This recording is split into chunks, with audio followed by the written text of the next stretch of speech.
Sont fermés, le compte à rebours commence. L'explosion est imminente. All hands brace for shock. All hands brace for shock. 3, 2, 1, shoot!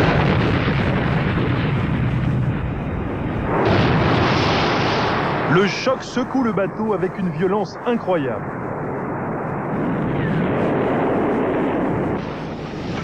À bord, tous les membres d'équipage se tiennent à ce qu'ils peuvent et essaient d'amortir la déflagration.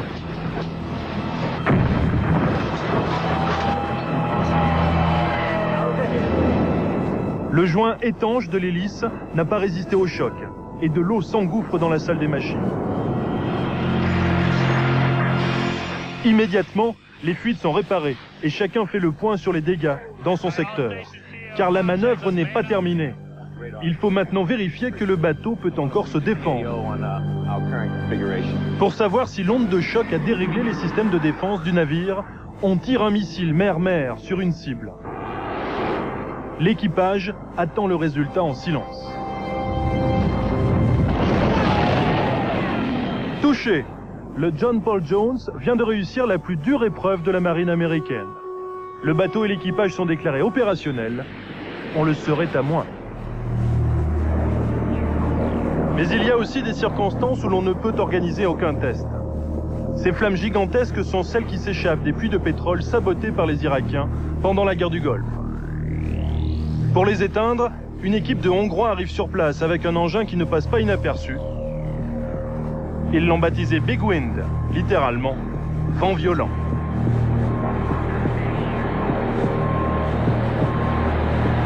Pendant que de classiques bulldozers tentent d'étouffer les flammes sous les tonnes de sable, les Hongrois et leurs drôles d'engins vont pour la première fois tester une autre technique. Leur engin, c'est un bricolage génial, constitué de 2 réacteurs de MiG-21, le célèbre chasseur soviétique, fixé sur une plateforme de char T-35. Pour l'intervention, le pilote descend du char et va guider l'engin à l'aide d'une télécommande.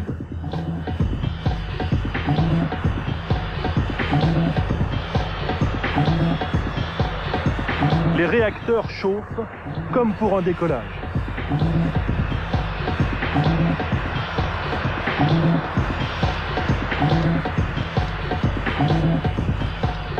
À pleine puissance, ils s'orientent vers le jet de pétrole enflammé.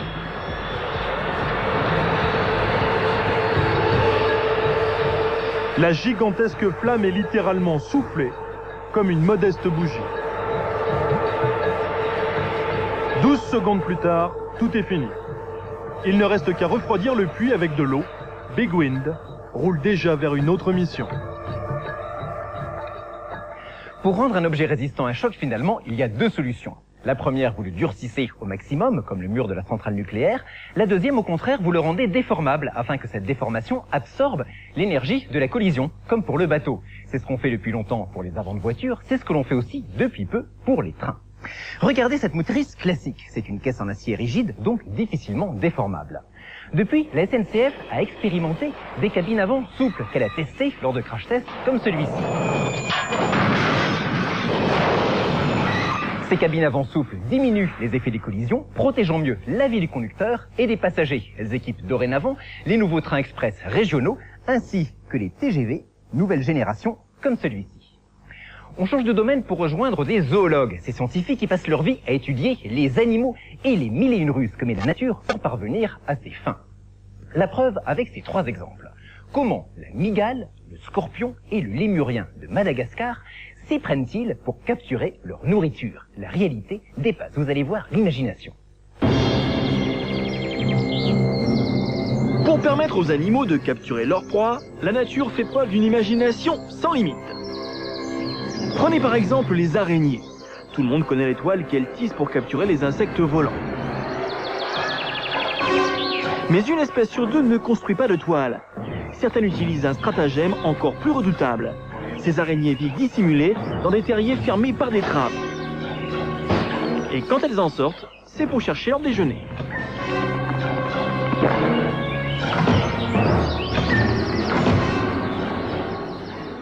Il faut un œil exercé pour discerner sur le sol le contour circulaire de la trappe de cette mygale.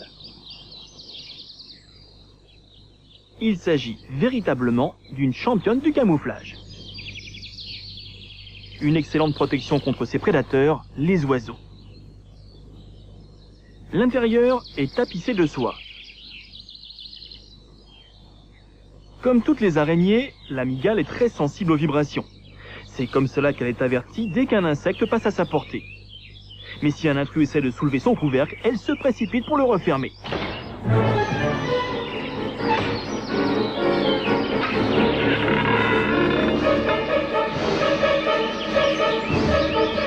Le terrier sert aussi de nurserie. Les jeunes araignées grandiront ici, bien à l'abri, jusqu'à ce qu'elles soient assez grandes pour creuser leur propre terrier. Question, comment la mygale vient-elle à bout de ses victimes? Regardez ces crochets. Ils injectent un venin à sa proie. Ce venin va la digérer de l'intérieur, la transformant en liquide que l'araignée n'aura plus qu'à aspirer.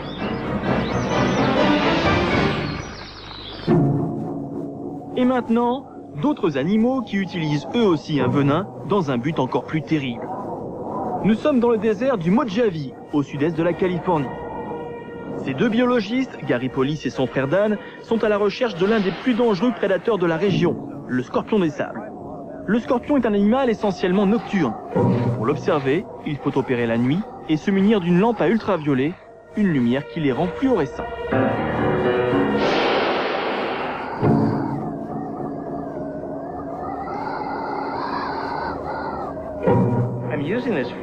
J'utilise des pinces pour ne pas me faire piquer. C'est un peu comme une abeille ou quelque chose dans ce genre. Ce n'est généralement pas très grave, mais c'est très douloureux. En réalité, la plupart des scorpions ne sont pas mortels. Il n'existe que 25 espèces mortelles dans le monde, sur 750 au total. Si les scorpions se sont bien adaptés au désert, c'est qu'ils ne sont pas difficiles pour la nourriture. Tout ce qu'ils peuvent maîtriser et piquer est un repas potentiel. Exemple, ce grillon. Une proie rapidement saisie et paralysée d'un coup d'aiguille.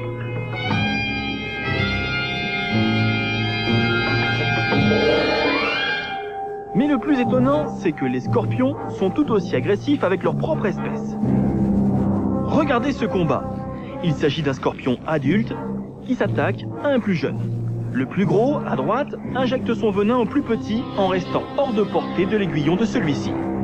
Et même s'il tente une contre-attaque éclair, le plus jeune ne parvient pas à piquer efficacement son adversaire. Pour lui, c'est terminé.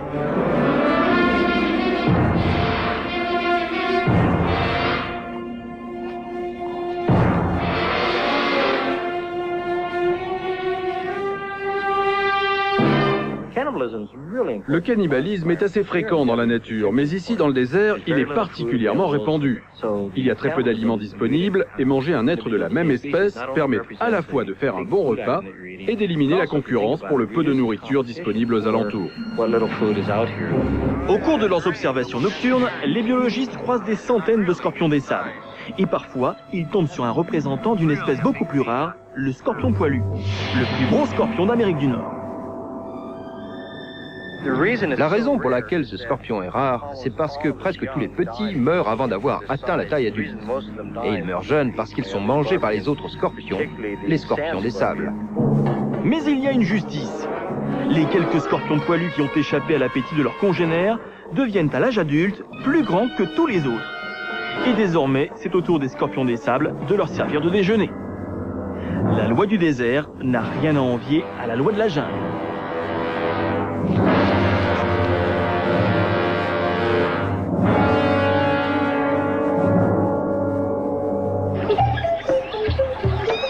Et pour finir cet aperçu des stratégies de chasse des animaux, voici un dernier exemple extraordinaire avec un membre de la famille des lémuriens, des cousins des singes que l'on ne trouve plus que dans l'île de Madagascar et bien sûr dans des zoos.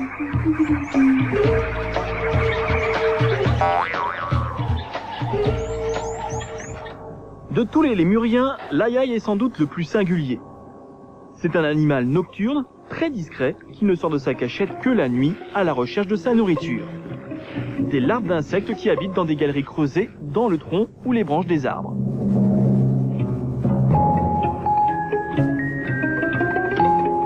Ces larves cachées au cœur du bois, l'aïaï les repère avec une précision infaillible. Regardez, il tape du doigt les branches pour découvrir les cachettes des larves. Et pour aller les chercher, il dispose de dents puissantes et surtout d'un doigt extraordinaire, le majeur. Il est beaucoup plus long que les autres, 15 cm.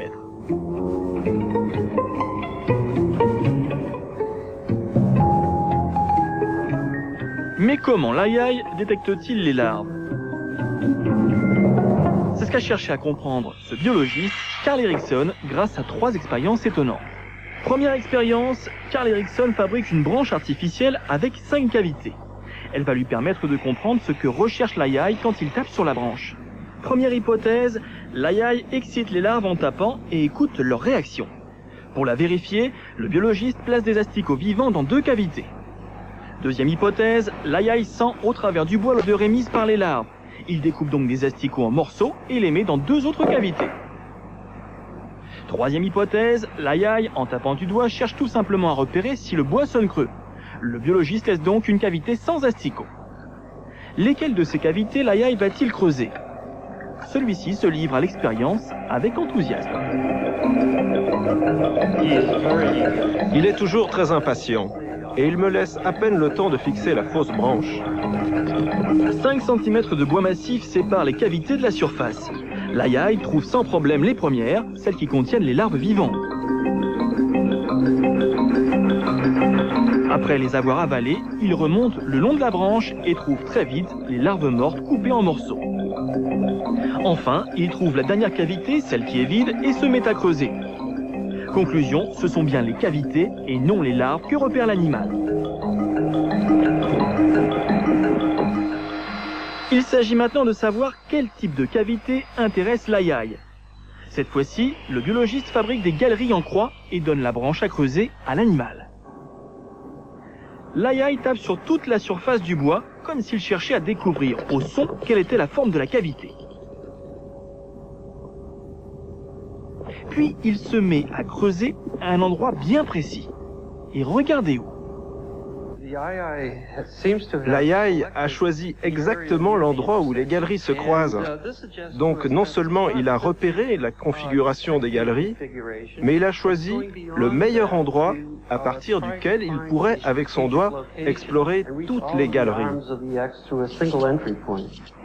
Cela veut-il dire que l'aïaï peut établir de tête une carte des galeries cachées à l'intérieur du bois? Pour le vérifier, le biologiste fabrique ce réseau complexe avec un trou central. Et bien sûr, il y cache des asticots. Comme d'habitude, l'animal collabore avec enthousiasme. L'incroyable flexibilité de son majeur ne laisse aucune chance aux larves. Et l'aïaï explore méthodiquement, une à une, toutes les ramifications du réseau de galeries, dévorant tous les asticots.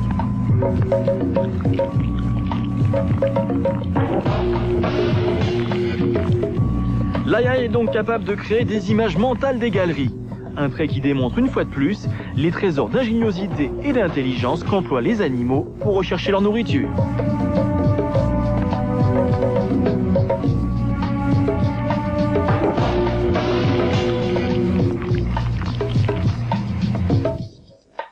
Il y a juste une chose que l'on n'a pas dite, c'est que non seulement l'aïaï a un doigt extraordinaire, mais il a aussi une sacrée oreille pour déterminer avec autant de précision si ça sonne plein ou si ça sonne creux. Et maintenant un domaine tout à fait différent, la bionique, cette science qui crée des appareils pour permettre à nos organes cassés ou abîmés de marcher à nouveau. Pendant longtemps, la bionique a été du domaine de l'anticipation, mais aujourd'hui, elle a des applications concrètes. Vous allez voir par exemple comment, grâce à elle, des malvoyants peuvent regarder à nouveau, ou plus extraordinaire, comment elle permettra bientôt à des paralysés de remarcher. Baltimore, aux États-Unis, en 1990. Cet homme, Leonard Perra, est pratiquement aveugle. Il est atteint d'une affection assez courante chez les malvoyants, la dégénérescence de la macula, la partie centrale de la rétine, celle qui fournit au cerveau les images les plus nettes. Alors depuis 10 ans, il voit le monde comme cela. Ma plus grande tristesse est de ne jamais avoir pu voir mon petit-fils. Mes enfants, au moins, j'ai pu les voir quand ils étaient petits. Mais mon petit-fils, je ne l'ai jamais vu. Il a aujourd'hui 7 ans et je ne sais même pas à quoi il ressemble.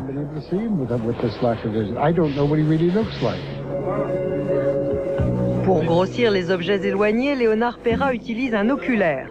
Mais dès qu'il s'agit de lire un texte, les choses se compliquent. Ce système le dépanne depuis des années, mais il n'est pas totalement satisfaisant. Voilà pourquoi Léonard Perra a tout de suite accepté de tester un prototype extraordinaire, le Elvis. Cette nouvelle machine, capable de remplacer l'œil humain, va littéralement changer sa vie. Le prototype associe les techniques de l'informatique et de la vidéo pour compenser la déficience de la vision. Il agit comme une loupe, mais d'une manière totalement nouvelle. 3 caméras captent les images et les restituent sur des écrans vidéo miniatures placés au niveau des yeux. Résultat, un champ de vision beaucoup plus large qu'une simple loupe. Premier test, manifestement, Elvis fonctionne. R-D-F-U-V. U-R-Z-V-H. I can see. Je peux voir, c'est merveilleux. It's just wonderful. Mais ce n'est pas tout. L'inventeur de ce prototype veut l'améliorer pour qu'il accentue les contrastes.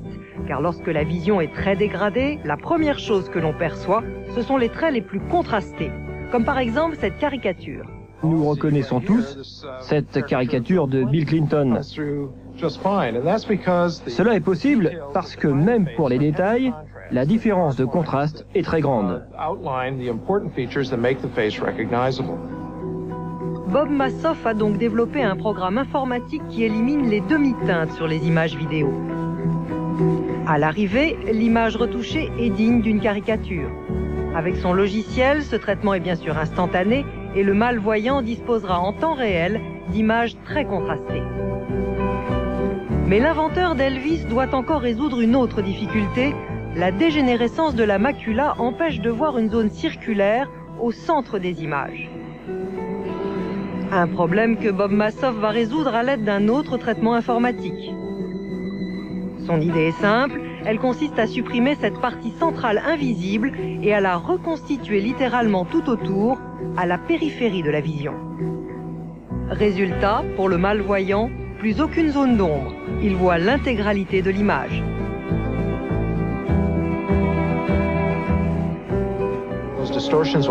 En fait, les deux distorsions s'annulent mutuellement et le patient voit une image normale, c'est-à-dire non déformée. Voici Joël, le petit-fils de Léonard Perra, un petit-fils qu'il n'a jamais réellement vu. Pour Léonard Perra, c'est une grande première, et pour le prototype Elvis, c'est aussi un premier test grandeur nature. We're hooking you up to the device. What does he look like?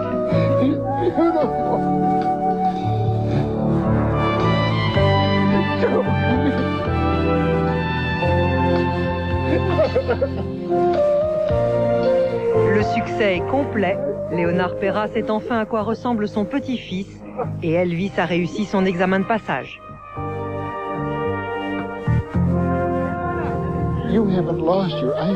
Vous ne pouvez pas imaginer ce que c'est de perdre la vue et de pouvoir la retrouver ensuite. Maintenant, je vois, je sais à quoi ressemblent mes enfants, mon petit-fils et ma femme. Et ça fait un bout de temps que je ne les avais pas vus. Aujourd'hui, enfin, je les vois en détail.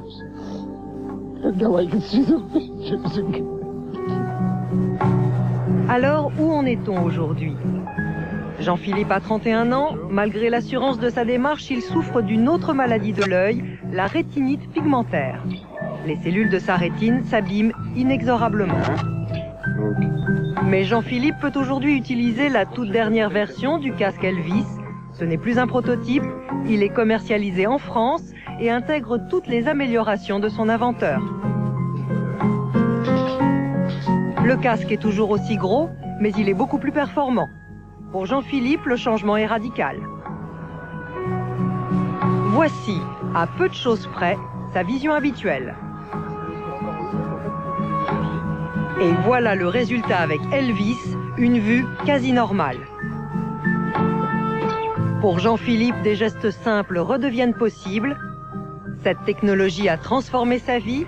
Il ne reste maintenant qu'à la miniaturiser. Et maintenant, l'électronique rentre même à l'intérieur du corps pour le réparer ou combattre une maladie. Cet homme, Jacques Lelièvre, souffre depuis une dizaine d'années d'une maladie très handicapante, le Parkinson. Mais on lui a implanté des électrodes dans le cerveau, couplées à un pacemaker. Le système fait disparaître radicalement les symptômes de la maladie, tremblements, lenteur.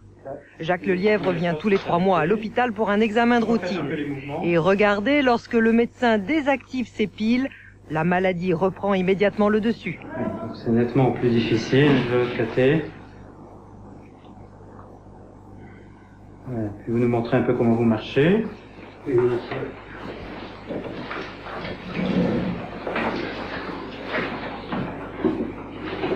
J'étais devenu, comment dirais-je, complètement aveugle, quoi.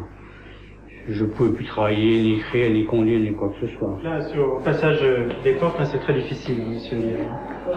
Allez-y, marchez, vous allez jusqu'à l'extincteur et vous revenez. Donc on va remettre en route, hein. Elle marche toujours très bien. Allez, on va vous voir marcher. Voilà. Allez, ouvrez la porte vous-même, cette fois-ci. Bon, maintenant, je joue au football avec mon fils. Je fais du tennis, du vélo, et puis bon, la vie, tout a changé pour moi, quoi. Pour nous, la maladie, à la limite, n'existe plus, quoi. Bien qu'elle est toujours là, elle est toujours latente, mais pour nous, elle n'existe plus, parce qu'on est... Je considère comme quelqu'un de normal, maintenant. Courez. Oui, hop, demi-tour tout de suite. Très bien, parfait. À 52 ans, grâce à la bionique, Jacques Lelièvre a retrouvé une vie normale. Pour fêter ça, il a même sauté en parachute.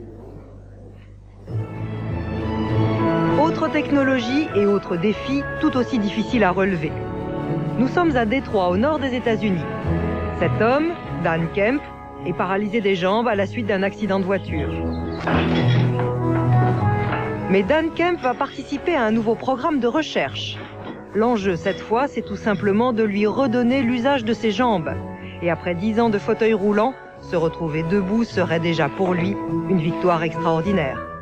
La première chose que j'aimerais faire lorsque j'arriverai à me lever, c'est de pouvoir regarder ma femme droit dans les yeux et de pouvoir l'embrasser. Pour essayer de redonner un peu d'autonomie à Dan Kemp, les chirurgiens vont lui implanter 8 électrodes dans les cuisses.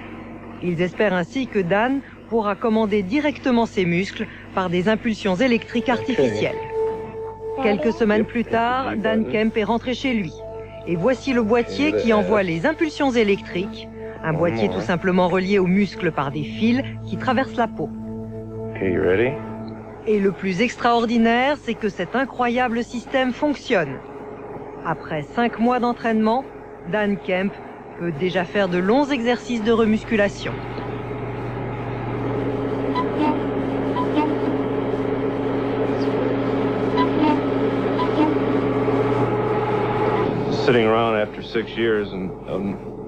Après 6 ans sur un fauteuil, sans pouvoir bouger, voir sa jambe à nouveau fonctionner, retrouver une sensation de fatigue, comme si la vie était normale, c'est vraiment extraordinaire.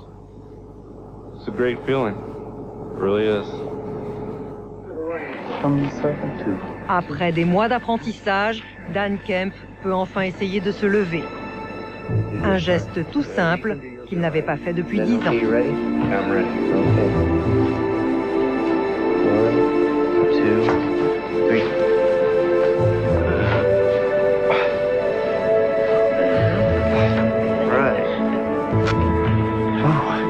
How's it feel, Dan?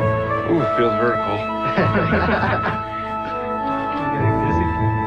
here. Une première étape avant de marcher, mais déjà une joie intense pour Dan et toute sa famille.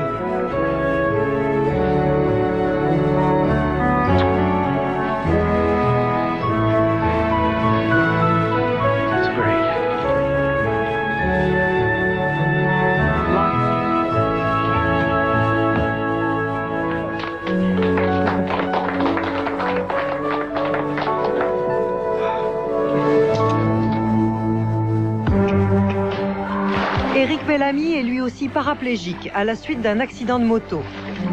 C'est l'un des premiers à avoir bénéficié d'une évolution de la technique utilisée sur Dan. Pour lui, il ne s'agit pas seulement de se lever, mais bien de marcher. Cette nouvelle technique, je voulais absolument l'essayer. C'était important pour moi, aussi bien physiquement que mentalement. Vous savez, la vie, c'est un combat. Extérieurement, le système d'Eric ressemble à celui de Dan, mais à l'intérieur, il est beaucoup plus complexe. Il y a toujours un boîtier extérieur de contrôle, mais pour Eric, ce sont en tout 50 électrodes qui ont été implantées. Il y a donc un véritable réseau de câbles sous sa peau. Un réseau qui court de la taille jusqu'au genou. Ce système semble très complexe, mais voici ce qu'il permet de faire.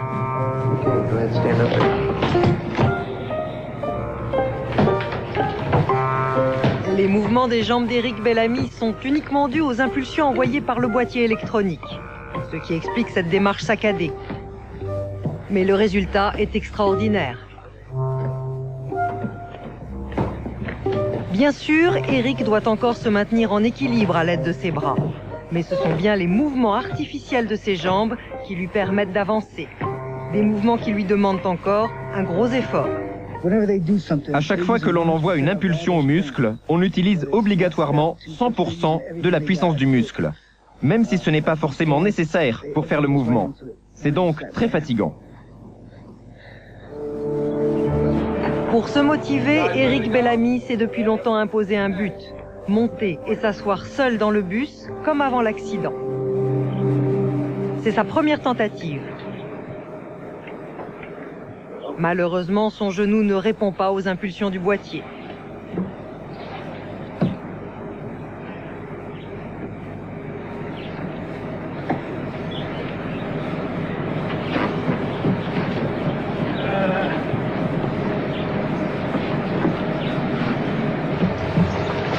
Avec l'aide du programmeur du boîtier, il recommence une séquence d'apprentissage. En effet, sans que l'on sache encore pourquoi, la force des muscles stimulés artificiellement change fréquemment. Mais 2 heures plus tard, Eric Bellamy recommence.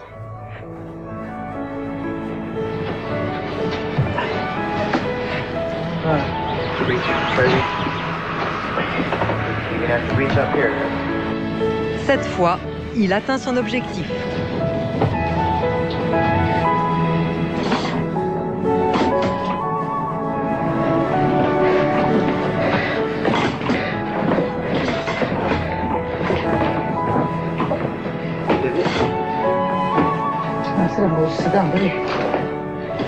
Une nouvelle étape est franchie dans la mise au point d'une marche autonome pour les paraplégiques.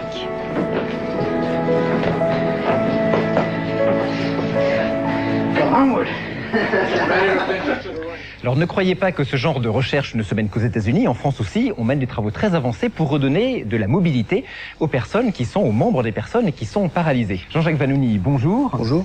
Vous êtes paralysé des 4 membres, je crois, depuis une vingtaine d'années, c'est ça? Voilà, depuis juillet 78. Dans quelles circonstances avez-vous votre accident? À la suite d'un plongeon. Bon, j'ai plongé et puis j'ai pas dû redresser suffisamment vite. J'ai touché le fond avec la tête et ça m'a fait comme le coup du lapin. D'accord. Ça m'a cassé la 4e, 5e et 6e cervicale. Alors pendant 18 ans, vous êtes donc très handicapé, complètement paralysé. Et puis il y a 2 ans, vous avez reçu une implantation donc d'un appareil bionique. Et là, tout d'un coup, vous avez retrouvé la mobilité d'une main. Voilà.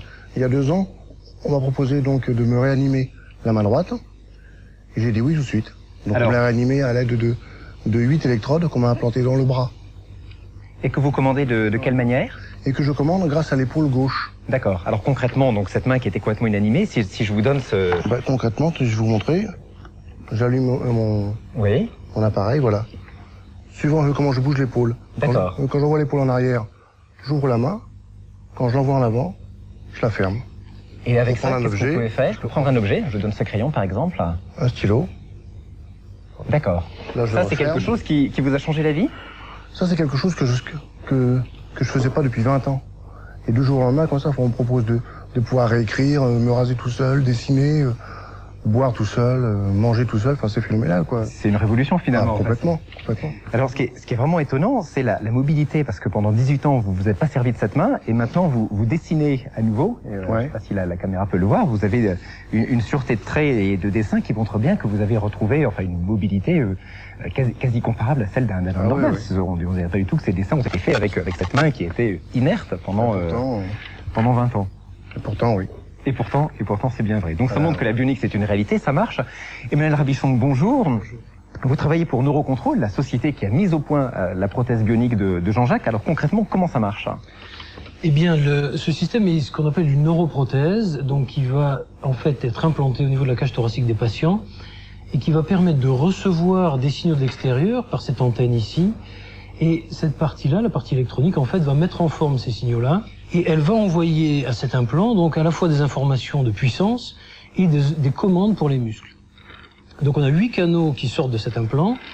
Et on a au bout de ces canaux une électrode qui est dite épimysiale parce qu'elle est cousue sur la surface du muscle et elle nous permet de stimuler tous les muscles de la main qui permettent de restaurer l'appréhension chez les décimédulaires. À quel niveau ici dans la Alors base de la on en paume a exactement, nous en avons au niveau de la colonne du pouce implanté à l'intérieur de la paume de la main, un petit peu sur cette éminence ici. Les autres électrodes sont implantées au niveau de l'avant-bras. Alors on voit le bénéfice fantastique que ça peut apporter à Jean-Jacques. Je crois que parallèlement, il y a des travaux aussi très très ambitieux qui visent cette fois-ci à permettre à des paraplégiques de marcher à nouveau exactement avec le même système, c'est-à-dire une commande directe des muscles par un centre électronique implanté sous la peau et des électrodes.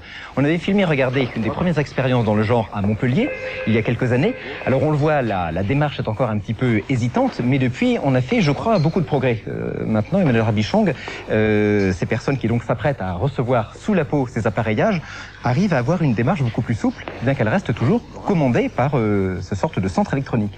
Oui, tout à fait. On est dans deux systèmes qui sont un petit peu différents. Le membre supérieur, où la mobilité prédomine, on doit être capable d'attraper et de manipuler des objets dans un espace qui est assez grand finalement, et un impératif de stabilité pour le membre inférieur. Ceci dit, la technologie a fait des progrès. Il reste toutefois la clinique à en faire, puisque ce sont des systèmes qui sont un petit peu utilisés, qui vont, je pense, vraiment être beaucoup plus utilisés à partir de maintenant. Mais les cliniciens, les rééducateurs ont à apprendre aussi, on a tous à apprendre le comment mieux utiliser ce système. Donc bientôt des paraplégiques qui pourront remarcher, on le voit, des personnes comme Jean-Jacques qui retrouvent une mobilité de la main, on a l'impression que les progrès vont très vite. Si on extrapole dans les années à venir, qu'est-ce qu'on peut attendre? Jusqu'où peuvent aller ces techniques? Dans un premier temps, si on veut être responsable, enfin si on veut être raisonnable plus exactement, je crois qu'il faudrait se cantonner à restaurer des fonctions telles qu'on les connaît, aussi proches que possible de la normale. Maintenant, dans un deuxième temps, je pense que des progrès fantastiques peuvent être attendus, comme exploiter des ordres venant directement du cerveau, à condition qu'on soit capable de les transcrire. D'accord. Par exemple, dans le cas de Jean-Jacques, il n'aura plus besoin de bouger l'épaule pour commander sa main. Il suffirait qu'il pense « je ferme ma main » et ça se fermera automatiquement. Je pense que si la technologie fait encore des progrès, ce qui est probable, on devrait pouvoir faire ce genre de choses, sachant bien que la limite est notre propre connaissance du système. Donc ça nous demande à nous de savoir interpréter ce que fait le cerveau, ce qui n'est pas tout à fait le cas, et de savoir en tout cas transcrire dans un langage relativement simple des ordres que l'on enregistrerait à partir du cerveau. Donc au lieu de commander directement ses muscles via ses nerfs, il les commanderait par le cerveau et grosso modo ses mains, ses jambes lui obéiraient. Exactement. D'accord, en tout cas c'est un projet fantastique dont on entendra sûrement reparler dans les mois qui viennent. Emmanuel Rabichong, merci. Jean-Jacques Vannoni, merci beaucoup d'être venu témoigner dans Égal M6. On se retrouve avec d'autres expériences, d'autres recherches toutes plus extraordinaires les unes que les autres, le temps de marquer une pause publicitaire. À tout de suite. Dans un instant, rendez-vous avec les expériences les plus folles. Réanimation d'une grenouille surgelée ou greffe d'oreille sur une souris. Une énigme vieille de 65 millions d'années, la catastrophe qui a fait disparaître les dinosaures.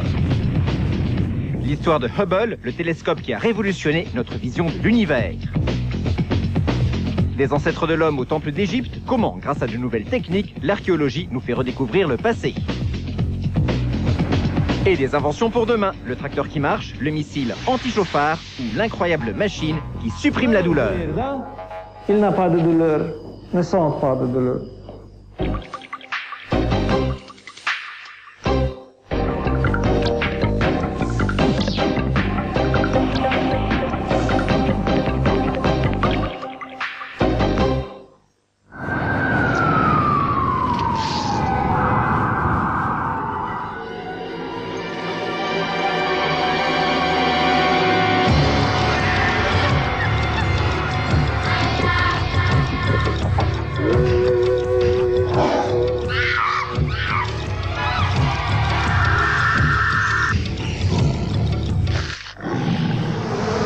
Vous venez de manger un bounty. Bounty, Une bouchée d'exotisme.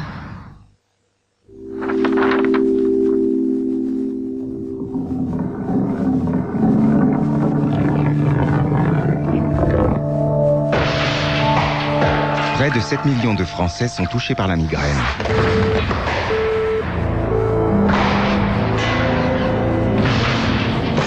La migraine est une maladie, pas une fatalité. Aujourd'hui, des solutions existent. Appelez le 0800 319 319. Inspirez profondément. Expirez profondément. À ce stade des exercices, vous devez avoir surmonté cette douloureuse épreuve. Et vous êtes à même de reprendre sereinement la route. À bientôt. Charan VR6 Synchro de Volkswagen.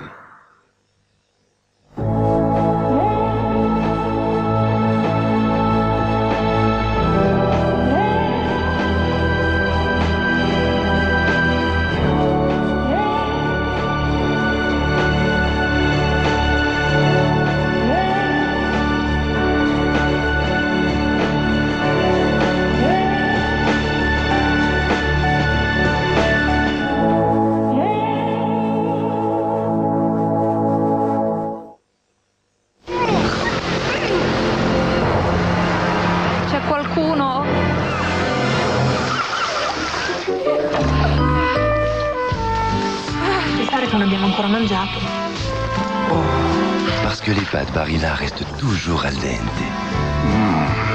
Fermes et fondantes à la fois, elles sont incomparables. Ma deliziosa! È perfetta! Ma è Barilla? Barilla pour les amoureux des pâtes. ABS avec EBV, climatisation, double airbag. Nouvelle gamme Charan tout équipée à partir de 154 900 francs. Qui peut encore hésiter? Roventa défie les mauvaises têtes et crée Roventa Delta. La nouvelle tête surdouée qui aspire des trois côtés, dans tous les coins, sans le moindre effort. Une tête triangulaire bien pensée, vraiment maniable, sur tous les sols. Une tête bien faite qui va partout. Même là où les autres ne vont pas. Résultat, 20% de temps gagné.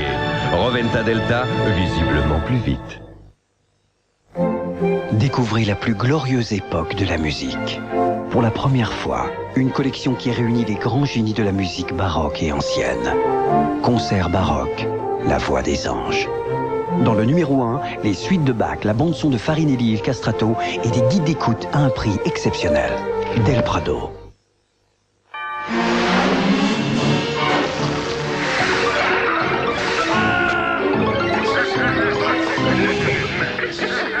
Foire de Paris du 28 avril au 9 mai, qui pourrait vous empêcher d'y aller?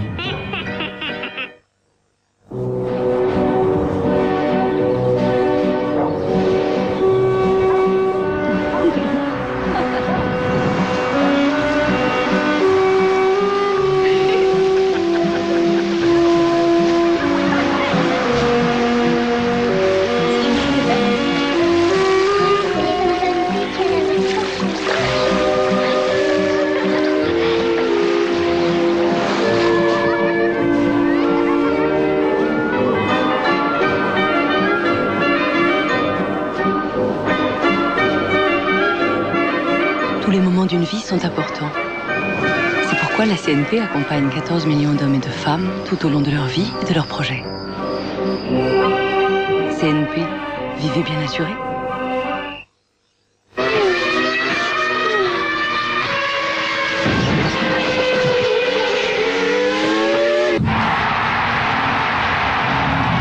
Bienvenue dans l'enfer de la course. Monaco Grand Prix.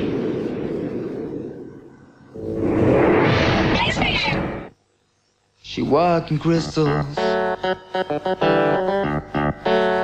I was getting some grip on my cousin Jason at the drive-thru window. She had 3 children.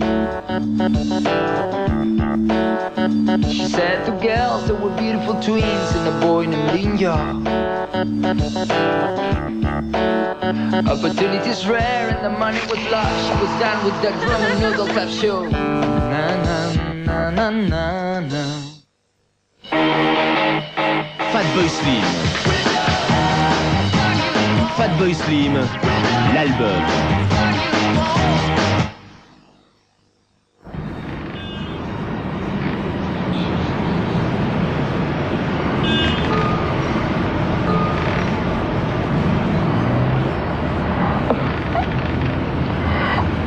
Potassium, calcium, phosphore, vitamine B et C. Visiblement, on a trop besoin de jus de raisin.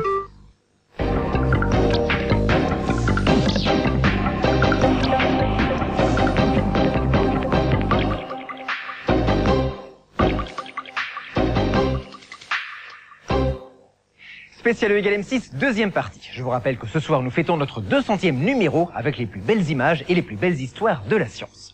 Justement, quand la science avance, c'est grâce aux chercheurs bien sûr, mais aussi grâce à ceux qu'elle utilise comme sujet d'expérience, les animaux de laboratoire.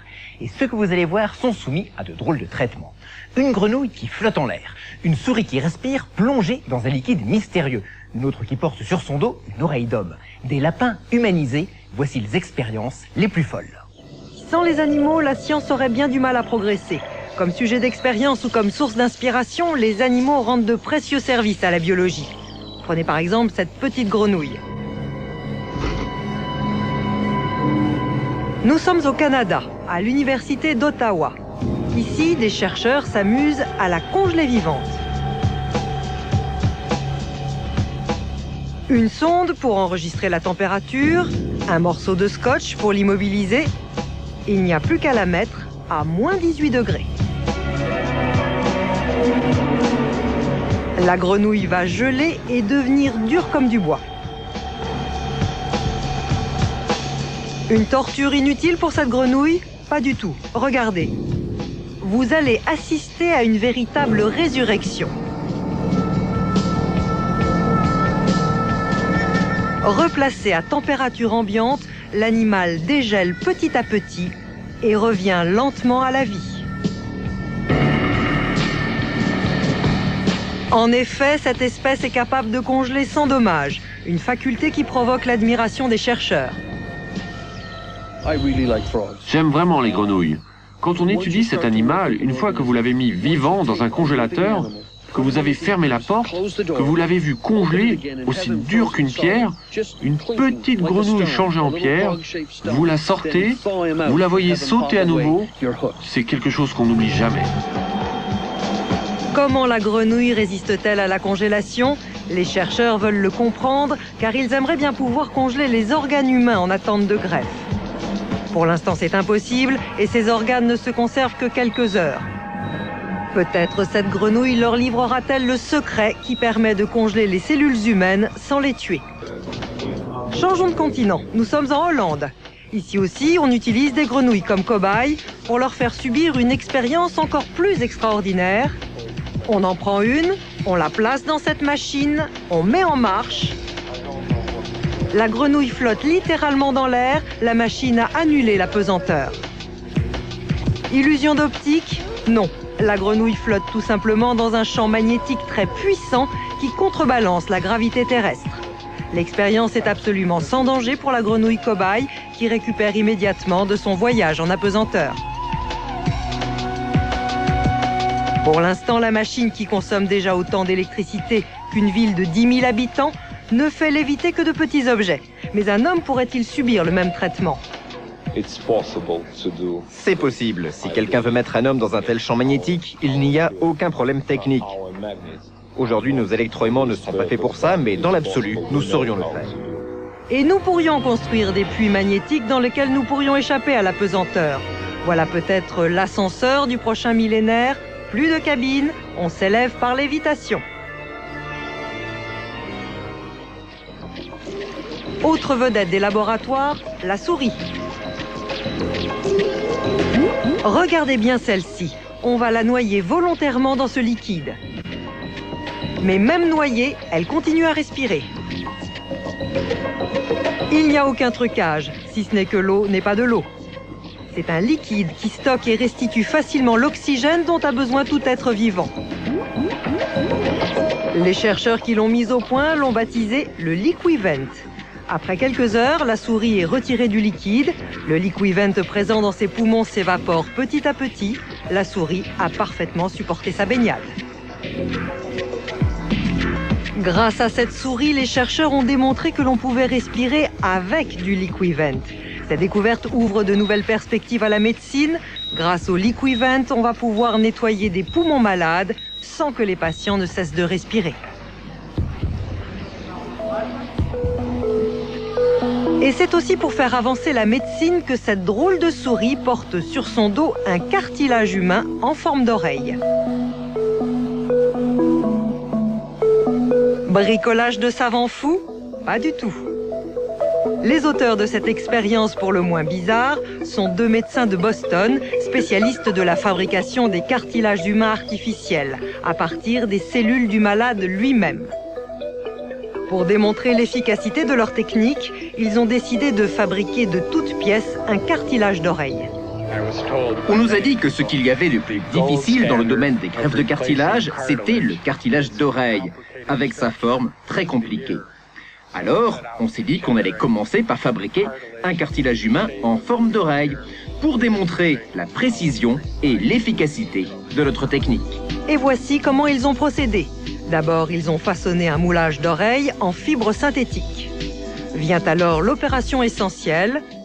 Le moulage est imprégné d'une solution contenant des cellules humaines de cartilage.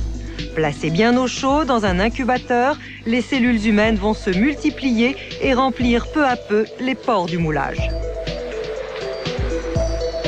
Reste à vérifier que ce cartilage peut être greffé avec succès sur un homme, mais pour cela, il fallait d'abord faire un test sur une souris, et c'est la raison de cette expérience. Cette souris est un mutant obtenu en laboratoire. Elle est dépourvue de poils, mais surtout, elle a perdu son système immunitaire. Ainsi, elle ne fait jamais de rejet de greffe. Et sous la peau de la souris, le cartilage humain a poursuivi sa croissance. Les cellules humaines ont même fini par digérer les fibres synthétiques du moulage. L'opération est donc un succès. La souris a porté sur son dos pendant 6 semaines le cartilage artificiel. Grâce à elle, les chercheurs ont pu valider leur technique. Ils vont maintenant passer à l'étape suivante, la greffe d'un cartilage artificiel dans l'oreille d'un malade.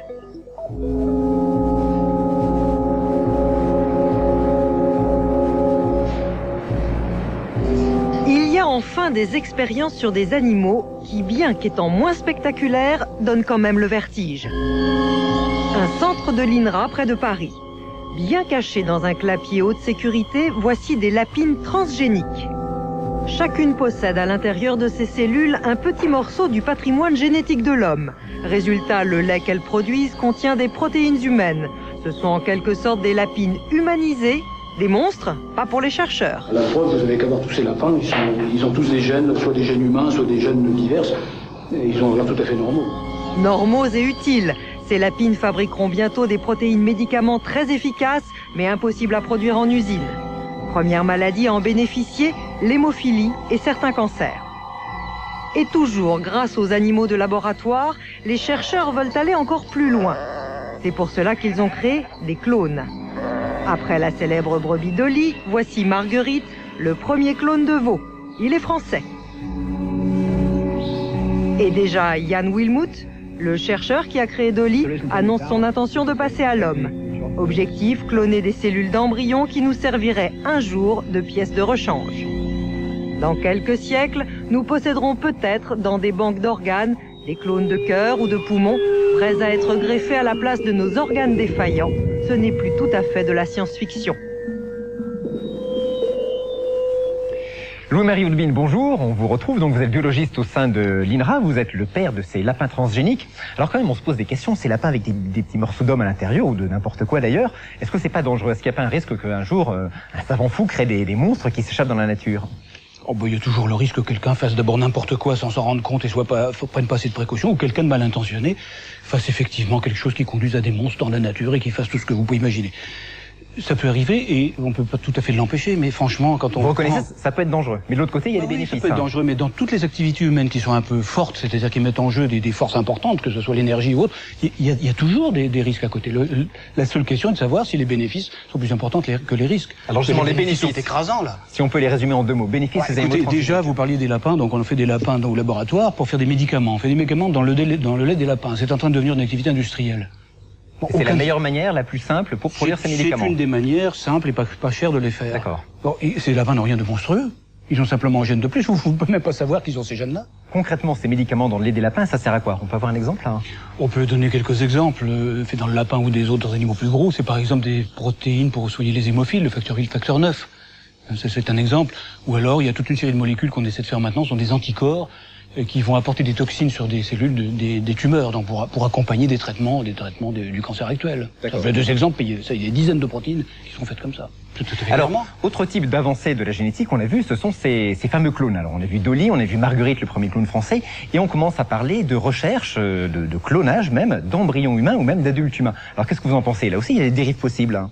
Il y a des dérives possibles, en ce sens que si quelqu'un décidait de faire du vrai clonage humain, c'est-à-dire de reproduire un être humain à l'identique, c'est évident que ça, c'est une dérive. On pourrait le faire. Maintenant, c'est du domaine de l'envisageable. Envisageable. Dire qu'on peut le faire maintenant, techniquement, on ne le sait pas, on l'a pas essayé. Non, mais c'est une question d'années si on s'y mettait. Étant donné qu'on sait le faire chez plusieurs espèces, probablement. N'oublions pas quand même qu'on sait cloner à l'heure actuelle des vaches, des moutons, des souris, mais qu'on sait toujours pas faire le porc et toujours pas faire le lapin. Je veux dire, c'est pas gagné, tout ça, ça se fait pas comme ça.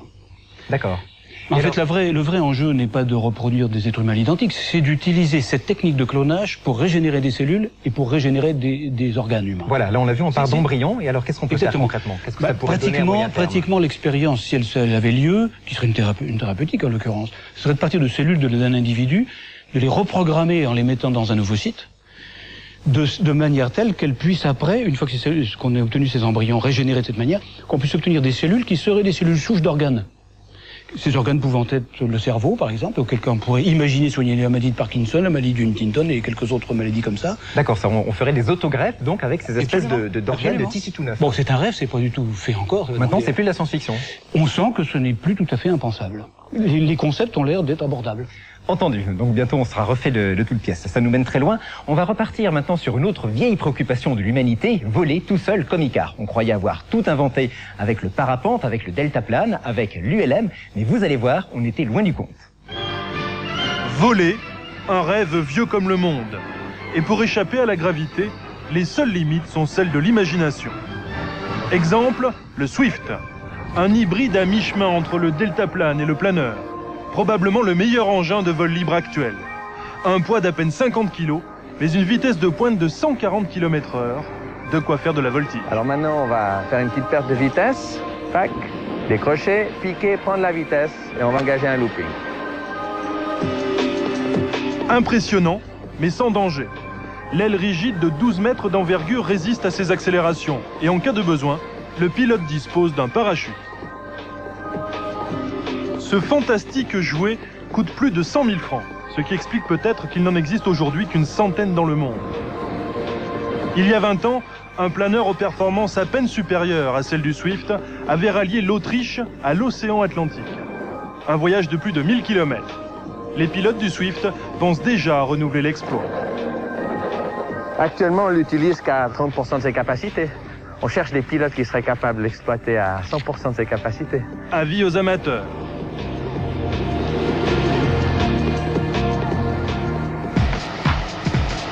Décoller sans quitter le sol, c'est possible, à Lille. Dans ce laboratoire de l'ONERA, on a inventé la chute libre en soufflerie. Ce n'est plus l'homme qui tombe, c'est l'air qui souffle vers le haut à 180 km/h et maintient le corps en suspension. La vue mise à part, les sensations sont exactement les mêmes que celles d'un saut en parachute. Cette soufflerie permet aux débutants de se familiariser avec les gestes de la chute libre. Pas toujours évident. Pour les plus chevronnés, c'est l'outil idéal pour reproduire les figures et les combinaisons autant de fois qu'ils le veulent. Mais si un saut réel coûte 3 fois plus cher qu'une heure de soufflerie, il procure, au dire des spécialistes, des émotions irremplaçables.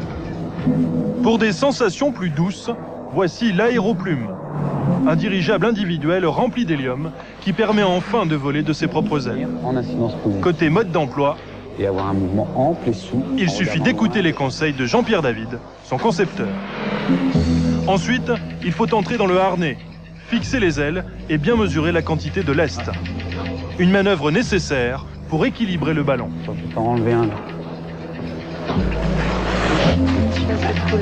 Il ne reste enfin qu'à battre des bras et bien regarder devant. Oui, je regarde vraiment devant. Et voilà comment on devient aussi léger que l'air, une expérience inoubliable. Seule contrainte, l'engin ne supporte pas le vent. Il faut donc l'utiliser en intérieur, comme ici, dans l'aéroport de Calvi. Tu cours, hein, Antoine? Avec un peu d'entraînement, on atteint en effet la vitesse de croisière de 7 km/h. Et pour faire demi-tour, rien de plus simple. Comme avec des rames, il suffit de changer la direction des ailes pour modifier le cap de ce gros insecte volant. Évidemment, il faut encore trouver une salle aux bonnes dimensions. Et maintenant, un des plus grands mystères de l'histoire de notre planète. Quelle catastrophe a bien pu conduire à la fin du secondaire à la disparition des dinosaures, mais aussi de 80% des espèces marines et terrestres de notre planète. Dans le monde entier, des scientifiques mènent l'enquête.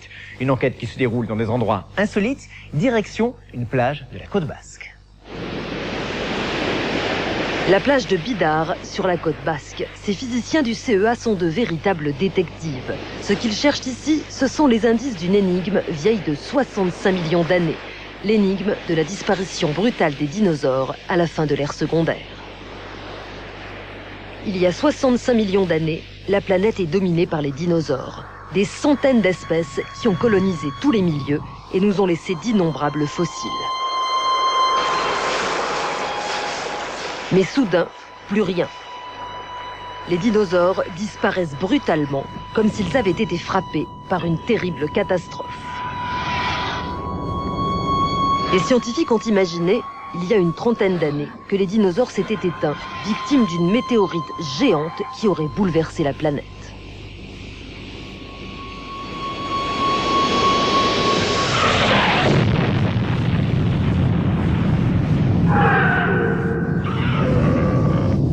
Mais comment étayer cette hypothèse?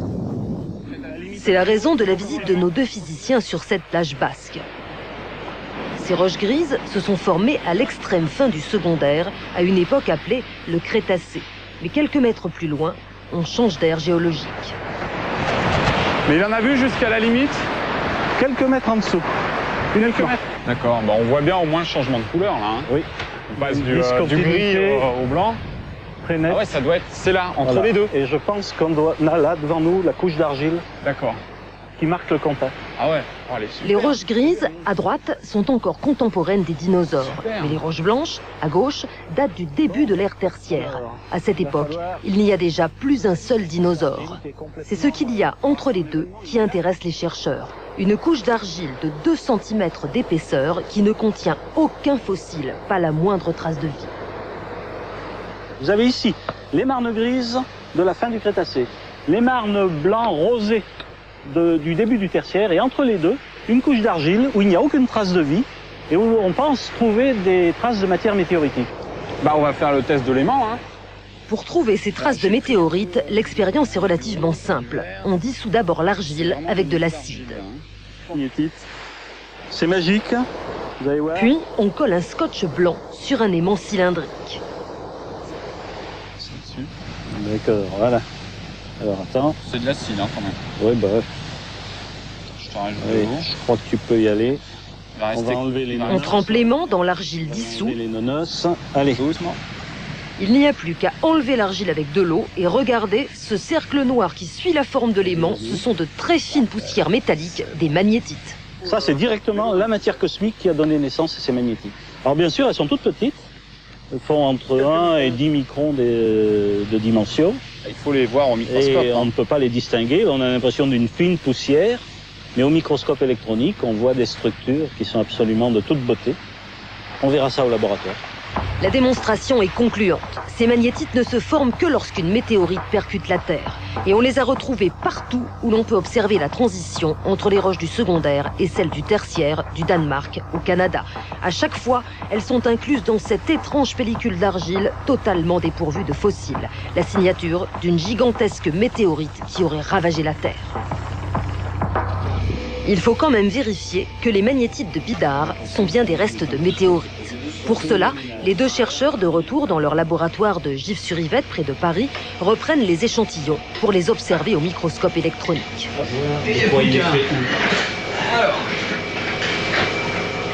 Donc voilà, là tu as le rond, la couronne est ici. Et voilà la couronne de poussière grossie 200 000 fois. Elle se révèle constituée de particules aux formes étranges, des formes caractéristiques des magnétites extraterrestres. Magnétite, on fait une analyse. Oui. Tiens, regarde celle-là, regarde. Ce qu'indique aussi leur composition chimique. Bon, alors tous les éléments, le magnésium, l'aluminium, le chrome, le fer, le nickel. Exactement ce que l'on trouve à la surface des grosses météorites, ces particules sont bien d'origine cosmique. Et si vous avez encore un doute, regardez cette dernière expérience. Les physiciens placent l'échantillon d'argile dans ce détecteur de radioactivité qui décèle la présence d'iridium, un métal très rare sur Terre.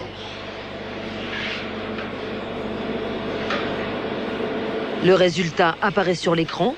La tache verte au centre indique une teneur en iridium 1000 fois plus forte que la moyenne des roches terrestres. Ouais, bah super, c'est bon, c'est gagné. Ce qu'il faut, t'as de l'iridium. T'en as combien là, vu Et cette teneur en iridium est justement celle des météorites.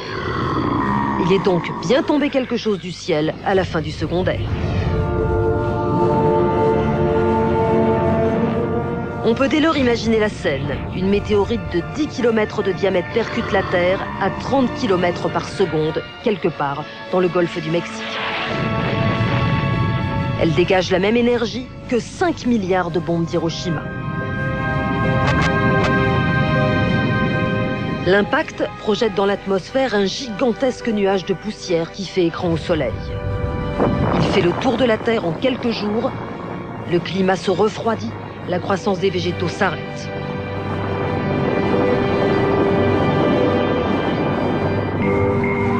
Les 3/4 des espèces animales disparaissent, des plus gros, les dinosaures, jusqu'aux plus petits coquillages de l'océan.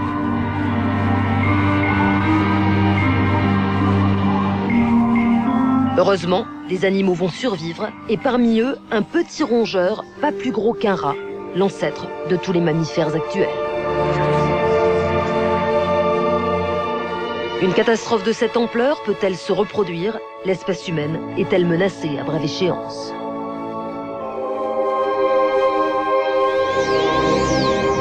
Si l'on fait un bilan de la fréquence moyenne des collisions, on peut dire qu'un objet de 10 km de diamètre rencontre la Terre tous les 100 millions d'années, un objet de 1 km tous les millions d'années, et un objet de 100 mètres tous les 10 000 ans. Il s'agit bien sûr d'une statistique. Concrètement, rien ne permet de prévoir un impact de météorite avec précision.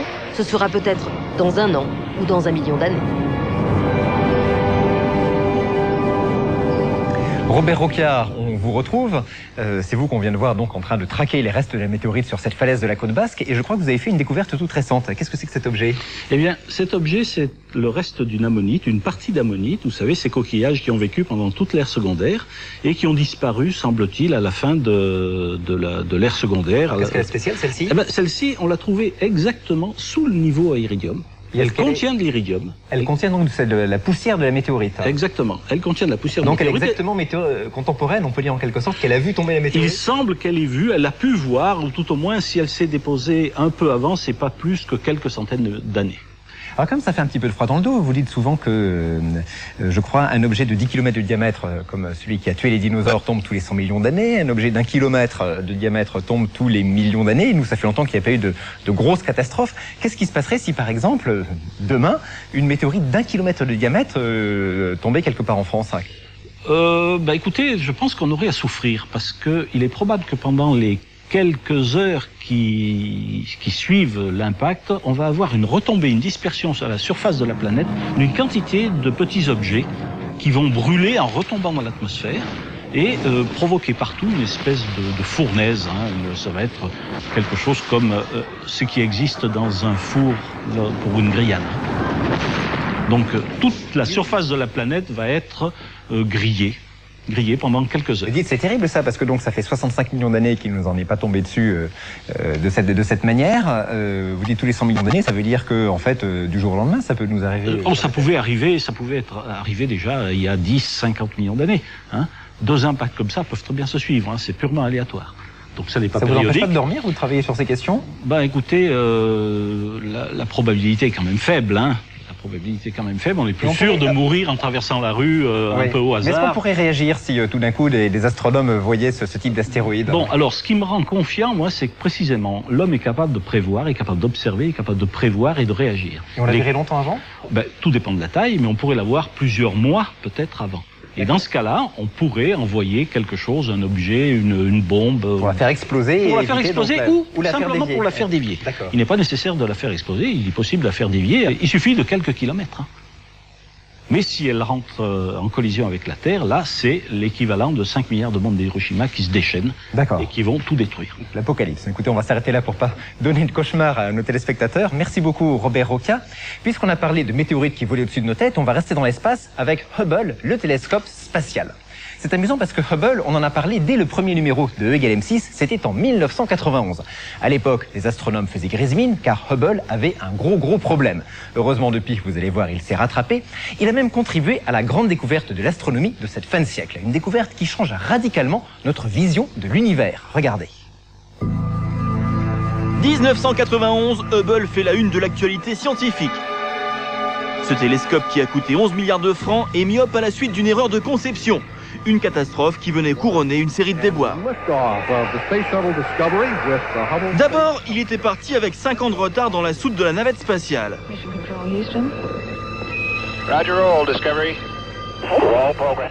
Mais surtout, son miroir principal présentait un défaut de courbure. Voici quelles étaient les images qu'il envoyait. Tout y apparaissait flou. Hubble allait-il paralyser les progrès de l'astronomie? Heureusement non. Très vite, les techniciens ont réagi. Des traitements informatiques ont permis d'améliorer la qualité des images.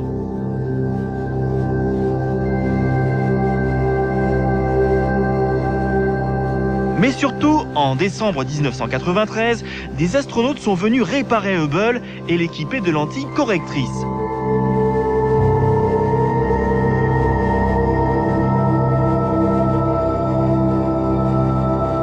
Une extraordinaire mission de 11 jours couronnée par un succès total. La vue de Hubble est devenue parfaite. Depuis, ce télescope, idéalement placé au-dessus du voile que constitue l'atmosphère terrestre, scrute les confins de l'univers. Voici à gauche une galaxie vue depuis un télescope au sol et à droite, cette même galaxie vue par Hubble. On mesure bien l'incroyable progrès apporté par le télescope spatial.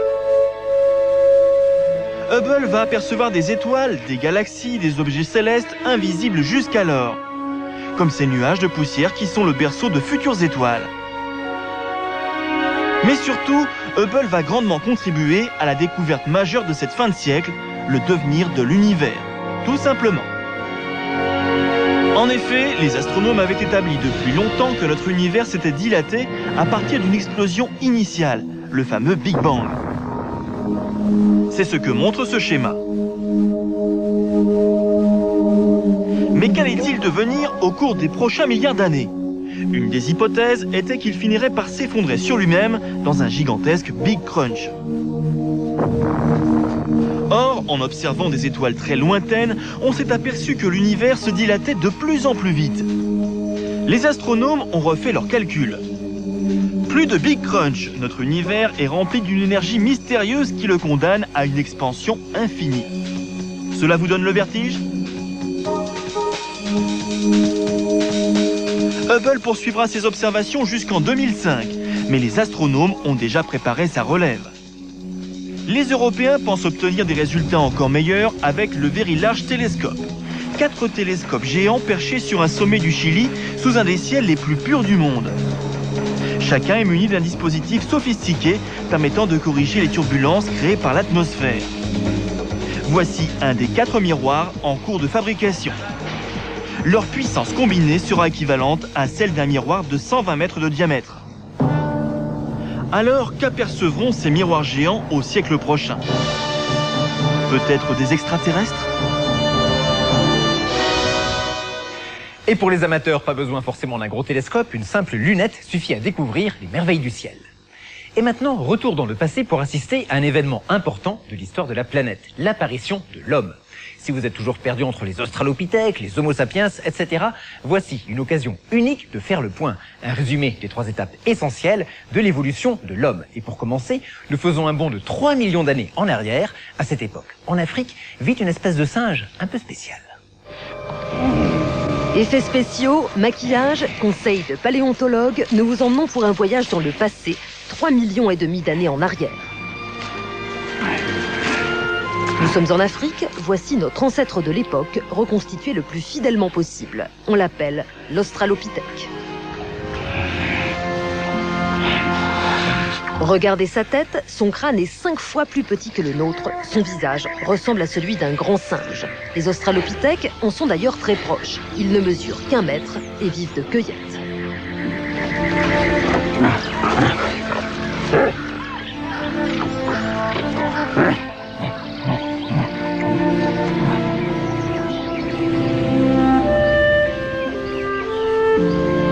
Mais regardez leur démarche, ce sont les premiers primates à marcher debout.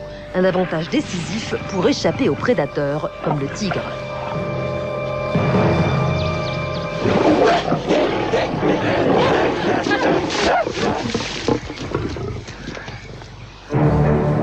Les Australopithèques sont donc les premiers ancêtres des hommes à s'être dressés sur leurs 2 pieds.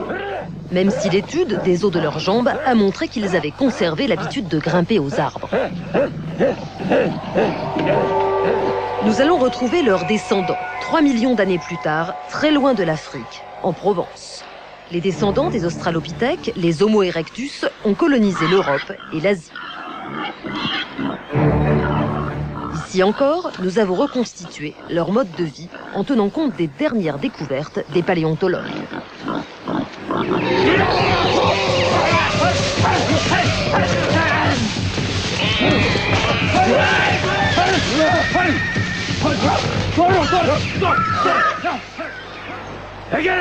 Les Homo erectus sont de très gros mangeurs de viande et donc des chasseurs. Ils vivent regroupés dans des abris sous roches comme celui-ci. Ce sont eux qui ont appris à tailler des silex et à les transformer en couteaux tranchants.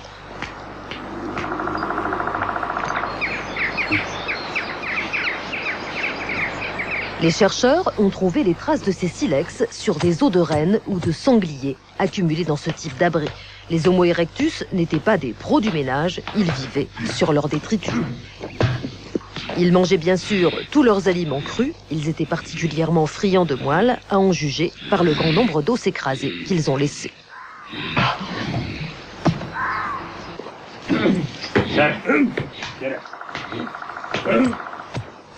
La dernière étape de l'évolution de l'homme, la voici. Nous sommes il y a 20 000 ans. Observez ce chasseur. En dépit de ses peaux de bête et de son maquillage, il nous ressemble trait pour trait. C'est un Homo sapiens, comme vous et moi, un homme moderne. Ces hommes, les hommes de Cro-Magnon, savaient parler. Ils savaient aussi allumer des feux à l'aide de plusieurs techniques. Voici l'une des plus efficaces. À l'aide d'un arc fait d'une branche et d'un tendon de cheval, faites tourner une baguette de peuplier dans l'encoche d'une planchette en lierre. Le lierre, très fibreux, va s'échauffer en donnant une braise incandescente avec laquelle il est facile d'enflammer des herbes sèches.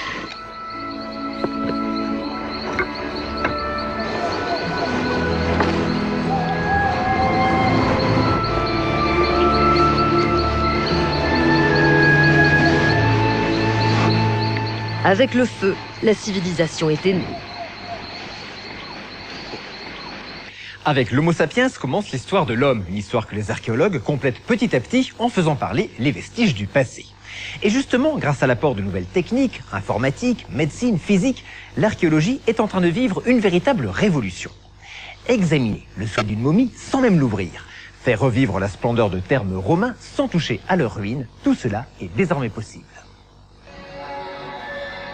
L'Égypte ancienne, une civilisation si préoccupée par l'éternité qu'elle nous a légué des tombeaux indestructibles, les pyramides. et des corps admirablement conservés, les momies.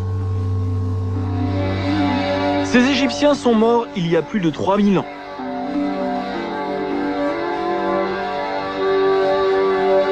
Hélas, si les momies ont traversé les millénaires sans dommage, elles ont bien souvent été détruites par les archéologues qui les ont ouvertes sans précaution. Alors qu'aujourd'hui, grâce aux techniques modernes, on peut étudier les momies sans les abîmer. C'est ce que l'on vient de faire avec cette momie conservée dans un musée près de Chicago, aux États-Unis. Elle n'a jamais été ouverte. Qui se cache à l'intérieur? Pour le savoir, direction l'hôpital.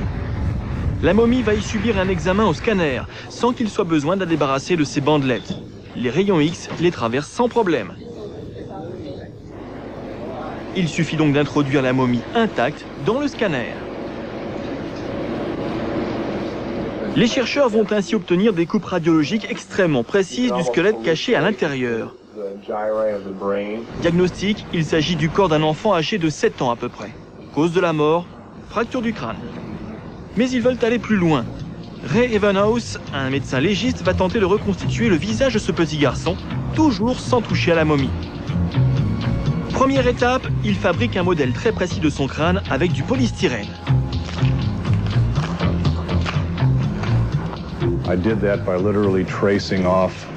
Je l'ai fait en décalquant simplement les contours de chaque coupe radio provenant du scanner et en reportant ces contours sur un polystyrène.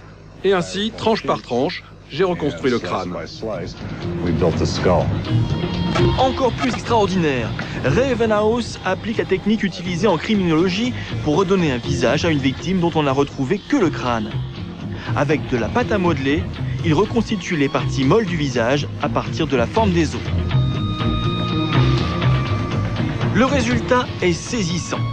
L'enfant caché au cœur de la momie ne devait pas être très différent de celui-ci.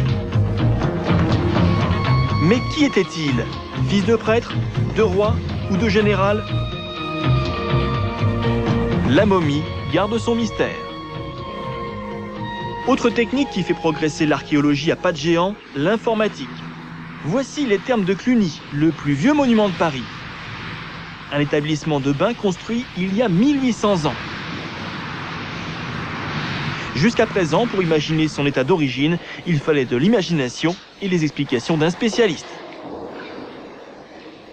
Toutes les pièces du terme, surtout celles évidemment fréquentées par les baigneurs, étaient très luxueusement décorées, soit avec des enduits de plaquage de marbre, soit avec des enduits peints, comme celui-ci, mais évidemment plus rutilants.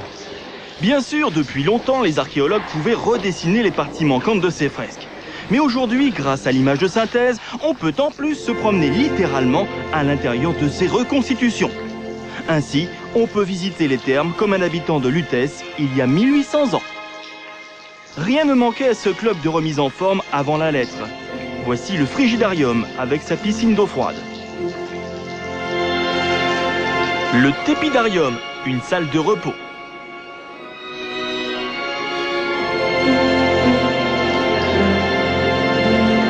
Et enfin, le caldarium, l'équivalent d'un hammam avec de la vapeur brûlante et des baignoires d'eau chaude. Pas de doute, les Romains savaient vivre.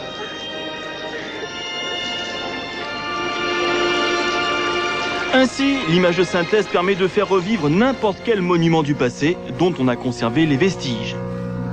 Voici peut-être l'exemple le plus impressionnant d'une reconstitution de ce type. Le grand temple de Karnak en Égypte. À l'époque, c'était le plus grand temple du monde. Il ne s'agissait pas en fait d'un temple unique, mais de 3. On aurait pu faire tenir 16 cathédrales de Chartres à l'intérieur de ces murailles. Tout autour, des entrepôts et des habitations destinées aux prêtres très nombreux qui assuraient le service de la divinité. Pour honorer le seigneur du lieu, le dieu Amon, chaque pharaon embellissait le temple par de nouvelles constructions. Par exemple, avec des obélisques, comme celui de la place de la Concorde. Comment les ingénieurs de l'époque s'y prenaient-ils pour les ériger? Ici encore, les archéologues pensent qu'ils construisaient à l'aide de briques d'argile de grandes rampes s'achevant par une terrasse horizontale au-dessus de l'emplacement des obélisques. Dans cette terrasse, des trous que l'on remplit de sable. On y amène les obélisques, on les fait basculer dans les trous dont on vide le sable petit à petit et le tour est joué.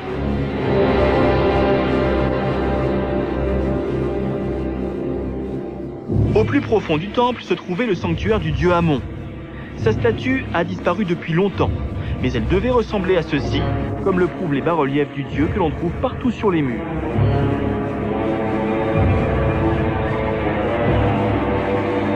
Seuls les grands prêtres pouvaient s'approcher de la statue du dieu, l'objet le plus sacré du temple. Lors des cérémonies, ils la promenaient dans la grande salle du temple, au milieu des gigantesques colonnes. Seuls ces rituels, pensait-il, permettaient d'assurer la survie de l'univers.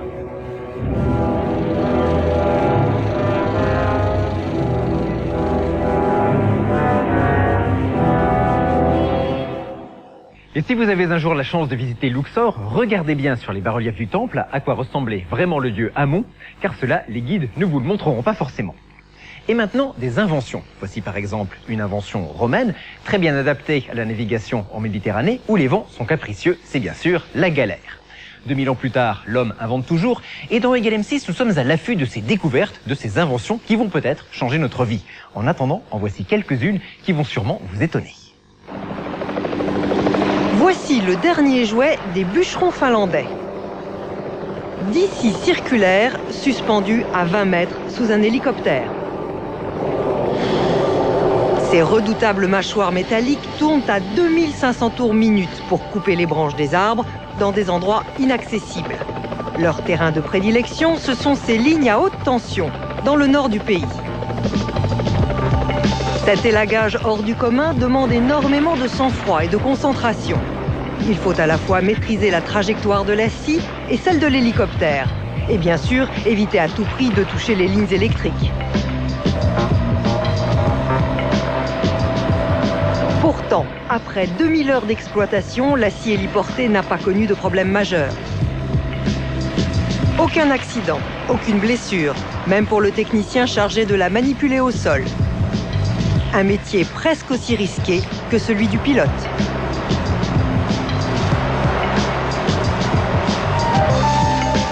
Toujours en Finlande, voici une autre invention pour bûcherons, le forester.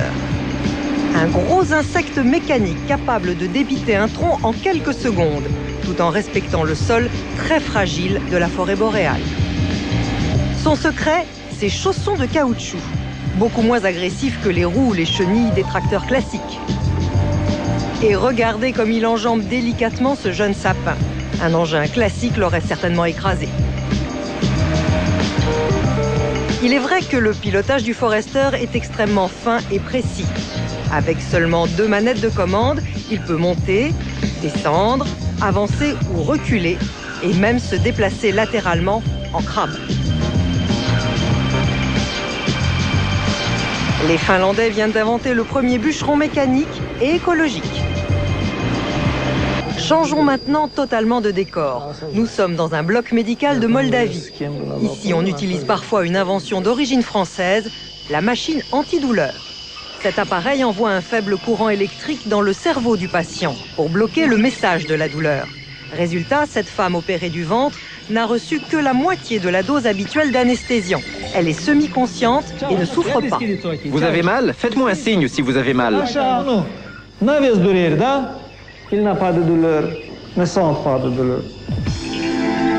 Et cette machine antidouleur a aussi d'autres applications. Ici, on l'utilise pour soulager une autre femme. Son problème, des migraines chroniques.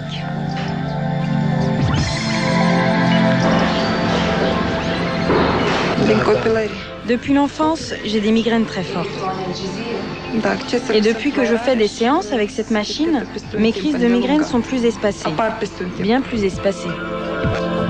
Apparemment, ça marche. Pourtant, la machine antidouleur ne semble pas encore intéresser d'autres pays. Moins sérieux, voici maintenant la version moderne d'une arme de gladiateur, le filet. Il est projeté à plus de 180 km/h par une charge de poudre. Ce canon à filet projette tout autour de la victime des petites pièces d'acier qui tirent le filet. Le suspect est alors coincé comme une mouche dans une toile d'araignée. L'arme peut également se dissimuler dans un plafond et se déclencher grâce à une cellule photoélectrique. Un filet contre les filous, il fallait oser. Mais toutes les inventions ne fonctionnent pas aussi bien du premier coup. Ces anciens policiers essayent de mettre au point un missile à roulettes capable de stopper net la voiture d'un chauffard. Ce boîtier peut libérer une forte décharge électrique sous la voiture, censée griller toute l'électronique de bord, ce qui doit logiquement provoquer l'arrêt du moteur. On replie les électrodes et c'est parti. Ready. Derrière, une voiture joue le rôle de la voiture de police. Devant, le véhicule suspect. Le policier se positionne à la bonne distance du chauffard et déclenche son missile. L'engin s'engouffre sous la voiture. Va-t-il carboniser son électronique? Pas du tout. Non seulement le moteur tourne toujours, mais la voiture a détruit le missile au passage. Alors, que s'est-il passé? Je crois qu'on n'a pas eu de chance, mais qui risque peu, perd peu. Et puis, il n'est pas trop abîmé. Quand tu penses qu'il est passé sous une voiture, c'est plutôt encourageant. C'est une simple erreur humaine, et tout est de ma faute. J'ai oublié de brancher les fils qui permettaient d'envoyer la décharge électrique. Aux dernières nouvelles, le missile anti-chauffard n'est pas encore au point.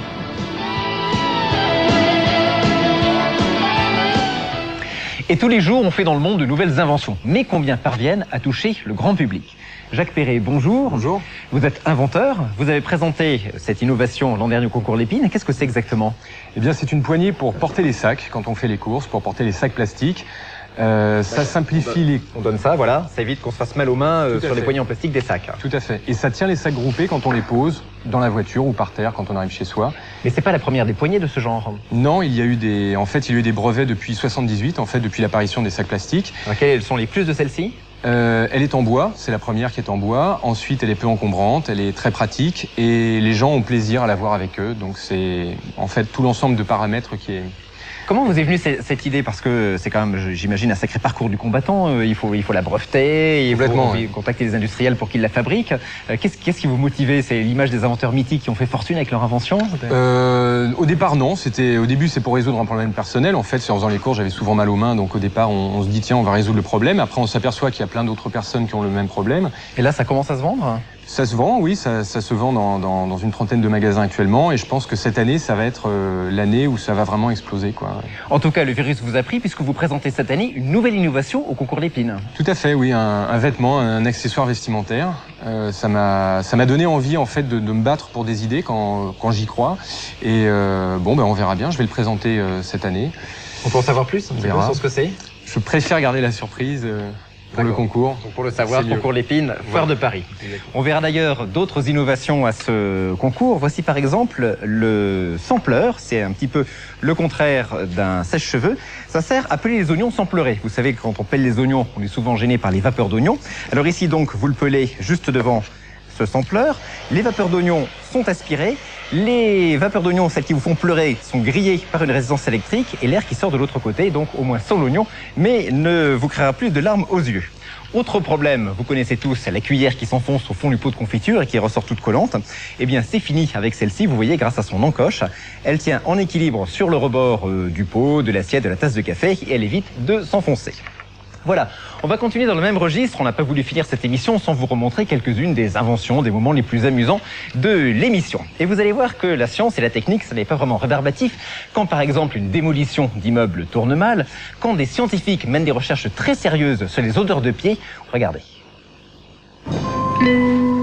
Dans ce laboratoire hollandais, on étudie sur des volontaires quelles sont les parties du corps que les moustiques préfèrent piquer. Il suffit d'en relâcher un à l'intérieur de cette moustiquaire et de noter soigneusement l'endroit où il se pose. Résultat de ces recherches, les moustiques préfèrent les pieds et surtout les pieds qui sentent fort. Ce qui a donné l'idée à ces chercheurs de fabriquer un piège à moustiques à l'aide d'une substance qui sent aussi mauvais que des pieds d'homme. Une substance qu'ils ont trouvée chez le fromager voisin. il s'agit d'un fromage hollandais, le Limbourg. Et oui, nous n'avons pas le monopole des fromages qui puent. Dans ce laboratoire anglais, on cultive des animaux tout aussi attachants, les sangsues. Des animaux particulièrement efficaces pour éliminer le sang de personnes ayant subi une opération, comme la greffe du doigt. Le temps que la circulation se rétablisse dans le doigt, la sangsue va boire tout le sang qui s'y est accumulé.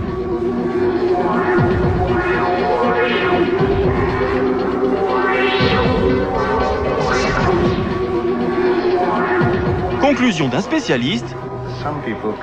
Certaines personnes disent que les sangsues sont des bêtes horribles et visqueuses. Et c'est vrai qu'elles sont horribles et visqueuses. Mais sur le plan médical et scientifique, elles peuvent nous apporter beaucoup.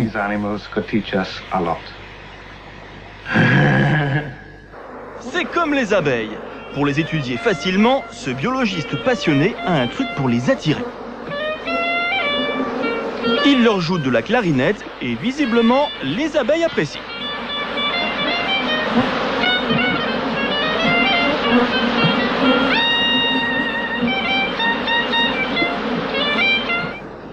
Et maintenant, un peu de physique. Si ce jongleur professionnel se détend à l'aide de 3 tronçonneuses en état de marche, c'est que le reste du temps, il collabore dans cette université de Californie à des recherches très sérieuses.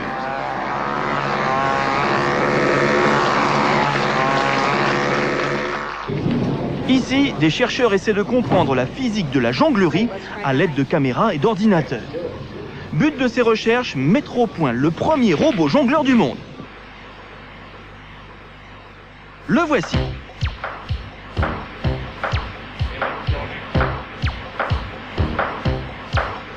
Évidemment, avec seulement 2 balles, il a encore une longueur de retard sur ses collègues humains.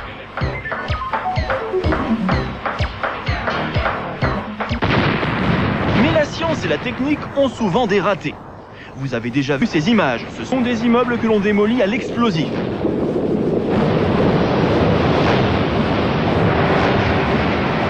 Normalement, tout est calculé dans les moindres détails afin que cette démolition ne fasse ni victime, ni dégâts aux alentours. Mais parfois, il y a un petit problème. Ce jour-là, à Dallas, la foule se presse pour suivre la démolition d'un vieil immeuble du centre-ville. Ce couple a même acheté très cher le droit d'appuyer sur le bouton.